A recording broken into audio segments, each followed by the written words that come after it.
Good morning, students. Have you ever felt how nice it would have been if your favorite fruits like mango, pineapple, jackfruit, or any vegetable like tomato, beans, or peas are available throughout the year? That too, they can be consumed without cumbersome process of washing, peeling, cutting, etc. So not only that, so they can be stored safely even at room temperature. Just imagine a container in hand. You just need to open the container, just take out the fresh piece of mango or pineapple and just relish it, or use already prepared vegetables like tomatoes or beans for cooking. Yeah, canning technology gave us the luxury and convenience of storing highly perishable fruits and vegetables to store them for fairly longer periods of time at room temperature, and also made the seasonal produce to be available throughout the year. So today we are going to understand what is canning, how canning cans are manufactured, and the entire process of canning.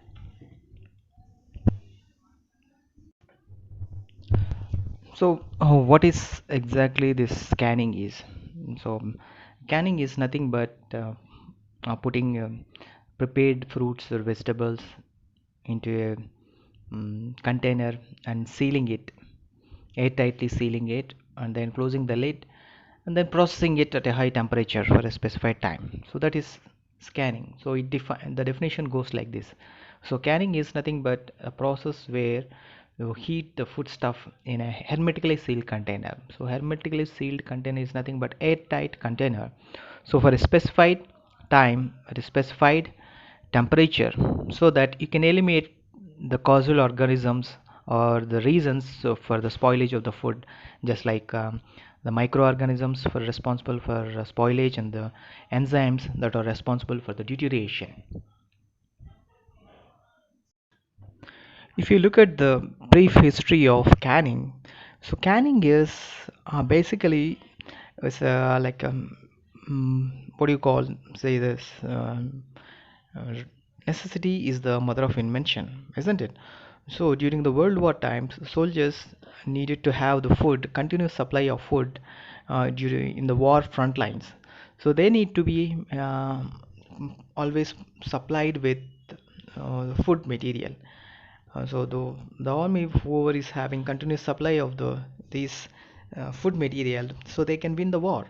So during this World War, so they found out a solution. So basically, particularly one person by name Nicholas Appert. So he found out that by putting a fruit or a vegetable in a container and then heating them, so could actually solve the problem of providing a continuous supply of these fruits and vegetables or food to the soldiers in the front line. And he also wrote a book on the art of preserving animal and vegetable substances for many years.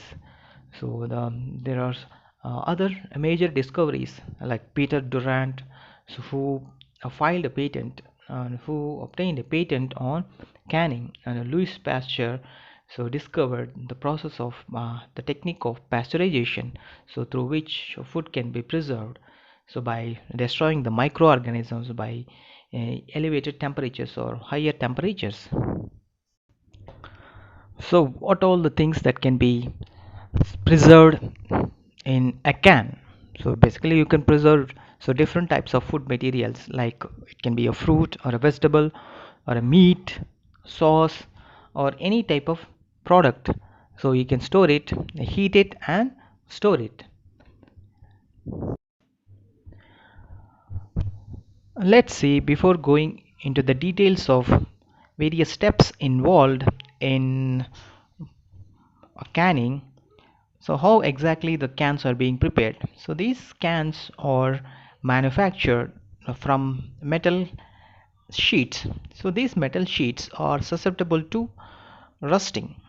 So when you use these metal sheets, so uh, they cause spoilage because of the rusting, forming pinholes. Eventually the food is not going to be stored for a longer periods of time. So to avoid that, so what they do, so they give a thin coating of tin on this metal sheets using tin. So this tin, to the extent of 0.00025 centimeters thickness, so that is in fact a very uh, thin coating on either side of the metal sheets, and these metal sheets are used for preparation of cans. So they become resistant to like forming pinholes or rusting. So these metal cans, they are made into different sizes and uh, rectangular shape, so that they can be um, rolled into a cylindrical shape, and it can be soldered so that it forms a perfect cylindrical shape. On either side it will be open, but one side they will close it using the lid. The other side it is kept open, so that the other side, since it is open on the top side, so it is called as open top sanitary can, or simply OTS cans. So these OTS cans, so these are sent to the processing industry, where the further process of canning is done. So while attaching a lid at the one end of the can, so they usually use a machine called a flanger. So this flanger will help one end of the cylinder, so that it will enable the lid to get fixed by double seaming. So by this process they can fix the lid at one end of the can. And now the finished cans, so they are tested for any leakages, so by using a vacuum or air pressure tests, so that there are no further leakages. So once these cans are ready, so one side of the now can is open, and these are sent to the processing industry, so that they can carry out the further process of filling the cans with cut fruits and vegetables, and closing the lid, and then doing the rest of the things. So let's see the flowchart of canning of fruits and vegetables. So cans are prepared so by can fabricators, and they are perfectly rolled by can reforming units, and then one side of the can is closed by using can flangers, and then you close the lid on one side of the can, and the cans are ready, which are called as open top sanitary cans. So now you are going to fill this OTS cans with either fruits or vegetables, so which are previously washed thoroughly, and then cleaned, sorted, graded, and then they are peeled.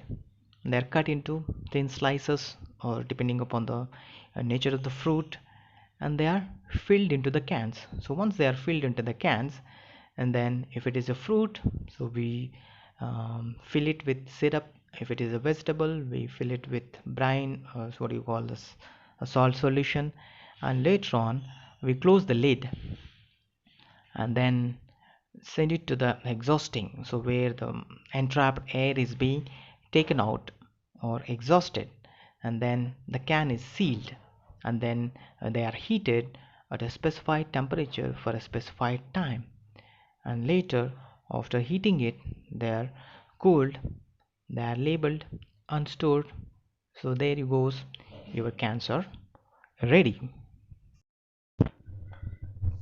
So these are the steps involved in canning. So starting from preparation of the fruits, selection, washing, sorting, grading, peeling, cutting, blanching, and then preventing the brown coloration, filling these cut fruits or vegetables, and then so depending upon fruit or a vegetable, use either a syrup or a brine, exhaust it, seam it or close it, and then so you code it by giving a particular codes by embossing, so giving the details of date of manufacturing, batch number, expiry date, so on and so forth, and then allow it to process, heat process.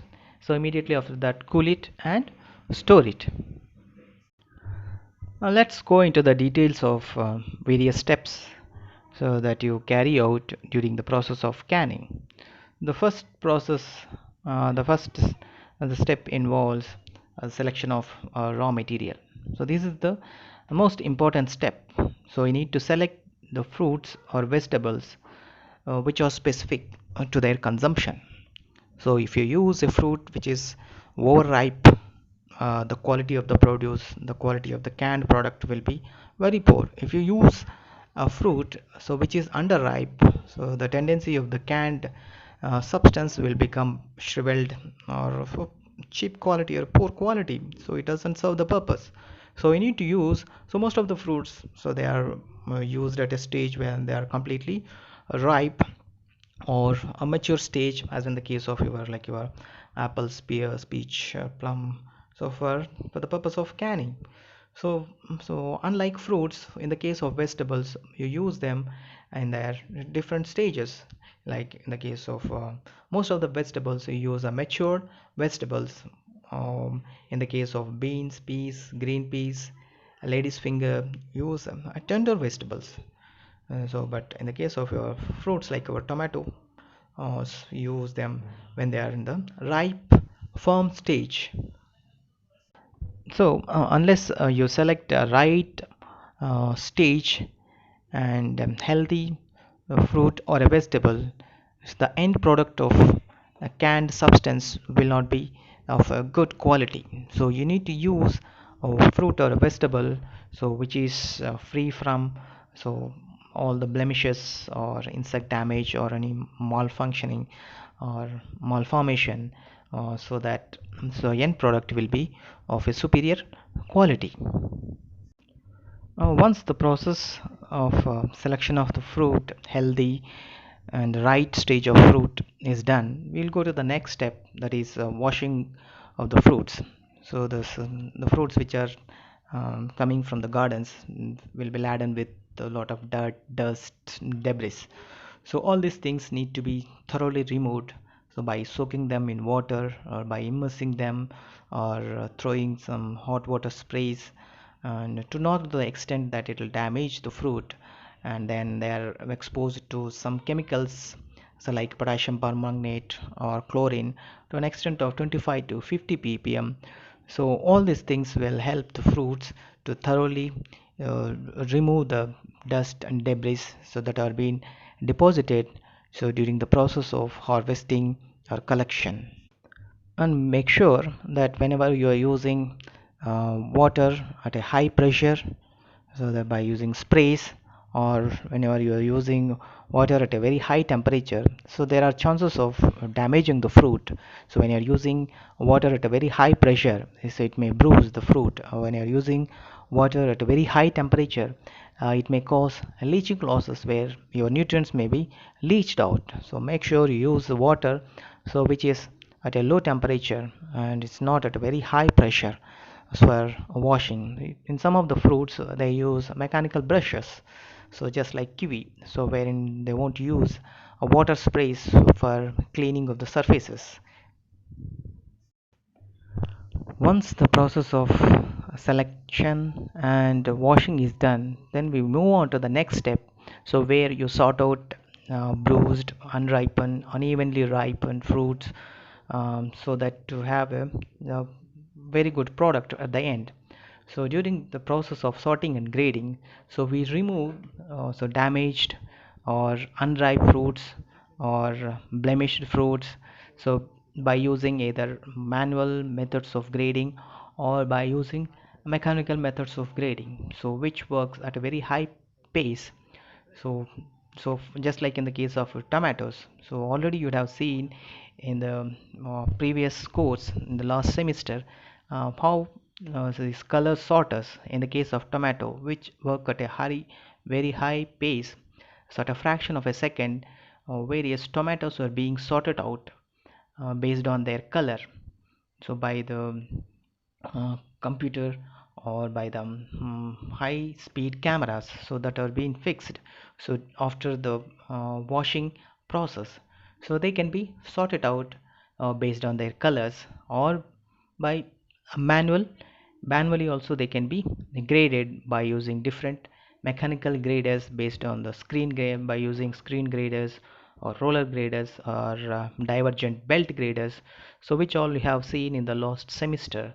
And some of the fruits they need to be graded as a whole, so in the case of your plums or cherries, but some of the fruits even after then being made into slices or cut into halves, so they can be separated.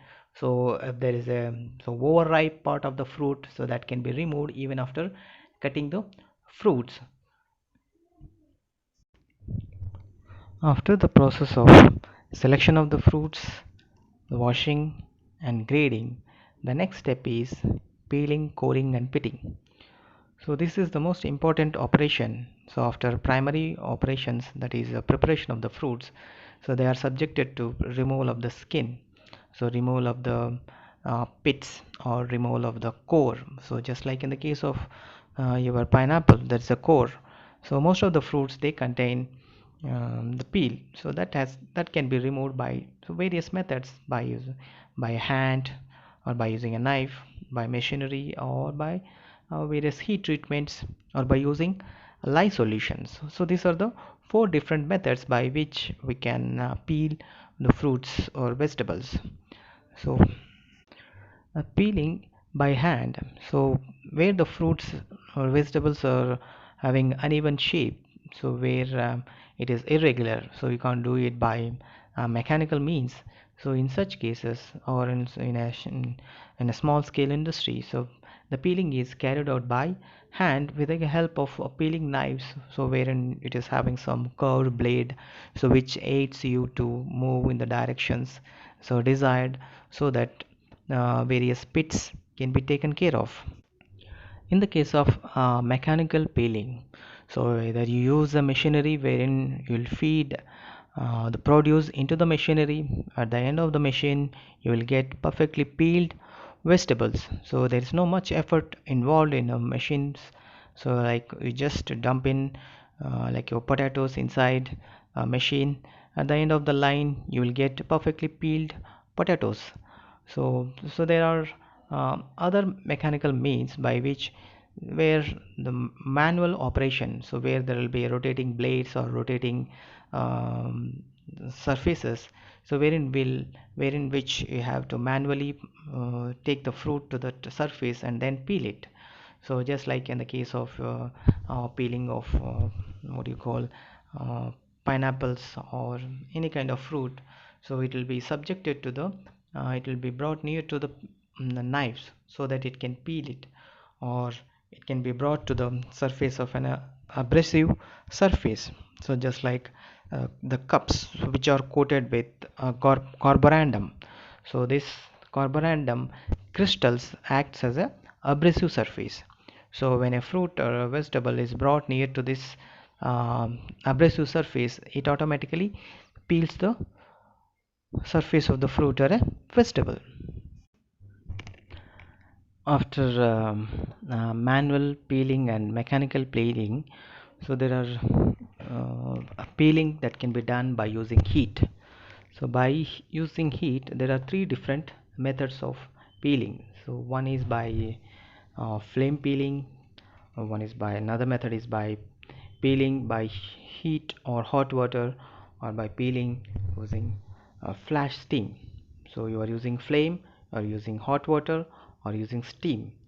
So in the case of flame peeling, so where the vegetables are having a papery thin parchment cover, so just like in the case of your onion or garlic, so the peel can be removed easily by exposing them to very high temperature furnace having around 1000 degrees Celsius. So the conveyor belts carrying so these vegetables, so when it is exposed to such temperature, the papery thin membrane gets burnt off and the skin becomes slightly scalded, so which can be removed manually. So in the case of other method where you use heat or hot water, so this is an ordinary sight that you see in the case of your kitchens.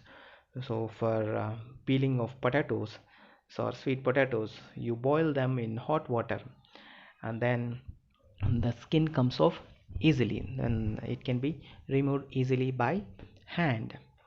So even you use heat using infrared heat, so those are called as IR heat peeling. In the case of your apples and tomatoes, the peeling made easier. So there is another method, so by using steam, so wherein which use high pressure steam at a pressure of around 1500 kilopascals, so which passes through a rotating drum containing the fruits or vegetables. So this drum will be rotating at a pace of around 4 to 6 rotations per minute. When the steam enters and leaves this particular drum, uh, the the skin of the fruits so gets separated, or easily it can be removed by just flushing or spraying water on the surface of these fruits. So these are the three methods by which the heat can be employed for peeling, that is flame peeling, by peeling by heat or hot water, or by steam. So finally the fourth method is by chemicals, by using hot lye solution. So lye is nothing but hot boiling caustic soda, whether it may be sodium hydroxide or potassium hydroxide, at a concentration of 1 to 2%. So at this concentration, when a fruit or a vegetable, when it is dipped for a period of very short time, that is 1 to 2 minutes, so depending upon the type of fruit that you are using, the nature and maturity of the fruit that you are using, so immediately after that, the skin can the peel can be removed easily by hand, and can be neutralized with a dilute hydrochloric acid or citric acid, and later on it can be thoroughly washed, so with plain cold water, so that the peel can be removed completely. So this particular method is very effective and cheap method, and where there is no wastage at all. You don't see any wastage of the surface of the fruit, only the peel is removed. Now you will, in the case of fruits like your guava or sweet orange segments, or peaches, nectarines or apricots, or even vegetables like your carrots and sweet potato, so this particular method is being employed. And so in the case of your small scale cottage industries, so they use this particular technique, so wherein you have three different tanks. So each tank is filled with so different materials. Like in the first tank, you put a hot lye solution.